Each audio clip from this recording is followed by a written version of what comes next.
Assalamualaikum warahmatullahi wabarakatuh. Halo adik-adik mahasiswa, selamat datang di mata kuliah Belajar dan Kinerja.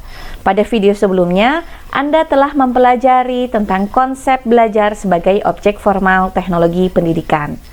Pada video kali ini, kita akan membahas tentang pengertian belajar. Setelah mempelajari video ini, Anda diharapkan dapat menjelaskan pengertian dan ciri-ciri belajar dengan benar.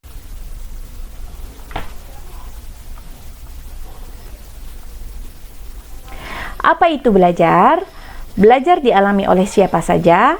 Di mana sajakah belajar dapat berlangsung? Mengapa orang harus belajar? Bagaimanakah belajar berlangsung? Ya, pertanyaan-pertanyaan tersebut berulang kali dibahas dalam berbagai mata kuliah, antara lain psikologi pendidikan serta teori belajar dan pembelajaran. Pada mata kuliah ini, belajar dibatasi pada individu yang belajar atau belajar pada individu dan belajar dalam organisasi atau organisasi belajar. Mari kita sama-sama simak penjelasannya. Mari kita bahas satu persatu, diawali dengan pengertian belajar. Sesungguhnya banyak sekali pengertian belajar yang dikemukakan oleh para ahli. Pada video kali ini kita hanya membahas dua pengertian saja. Yang pertama, pengertian dari Gagne. Belajar menurut Gagne adalah suatu perubahan yang relatif menetap yang dihasilkan dari pengalaman masa lalu ataupun dari pembelajaran yang bertujuan atau direncanakan. Dari pengertian ini dapat kita ambil kata kunci dari belajar, yaitu adalah yang pertama, bahwa belajar ada perubahan. Perubahan yang seperti apa? Perubahan yang relatif menetap, di mana perubahan tersebut akan menghasilkan pengalaman yang tentunya belajar itu memiliki tujuan atau direncanakan. Dari definisi belajar menurut Gagne ini dapat kita ambil kata kuncinya. Yang pertama, bahwa belajar adalah suatu perubahan, di mana perubahannya tersebut adalah relatif menetap, kemudian menghasilkan pengalaman, dan tentunya belajar memiliki tujuan atau direncanakan.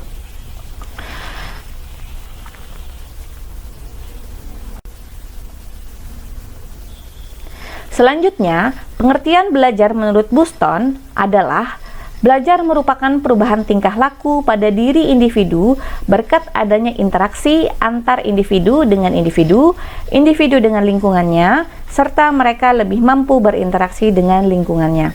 Dari definisi ini dapat kita ambil kata kuncinya, yaitu bahwa belajar adanya perubahan tingkah laku. Kemudian belajar memiliki interaksi dan belajar melibatkan individu dan lingkungannya.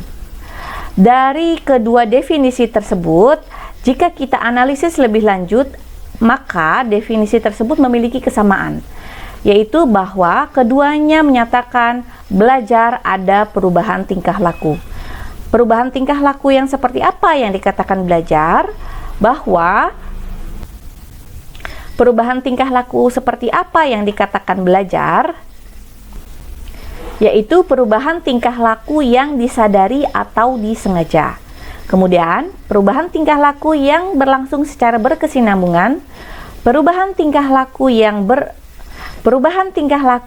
fungsional, perubahan tingkah laku yang bersifat positif, perubahan tingkah laku yang aktif, perubahan tingkah laku yang relatif permanen, perubahan tingkah laku yang memiliki tujuan dan terarah, serta perubahan tingkah laku yang terjadi secara keseluruhan. Ya, perhatikan gambar berikut ini. Apakah bayi tersebut mengalami belajar? Jawabannya adalah tidak.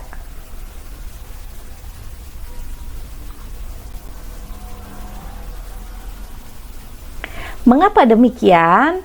Padahal bayi tersebut mengalami perubahan tingkah laku dari telentang, merangkak, duduk, berdiri, hingga berlari.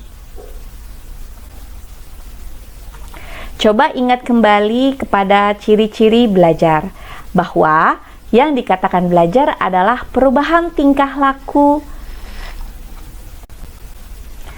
Coba ingat kembali yang dikatakan belajar, bahwa belajar adalah perubahan tingkah laku yang disadari dan disengaja, bertujuan serta terarah.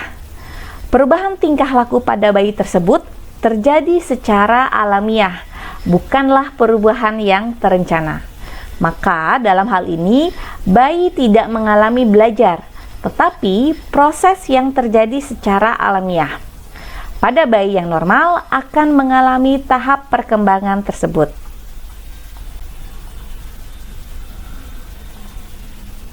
Individu belajar harus mengoptimalkan aktivitas belajarnya seperti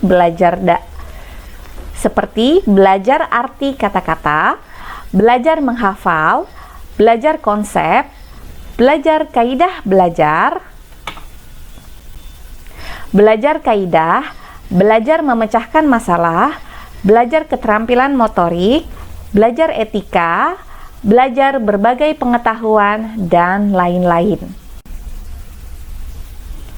Bagaimana? Sudah paham?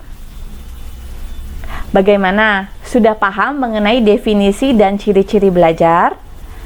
Coba tuliskan pengertian dan ciri-ciri belajar menurut pemahaman Anda masing-masing di dalam kolom diskusi di LMS ya.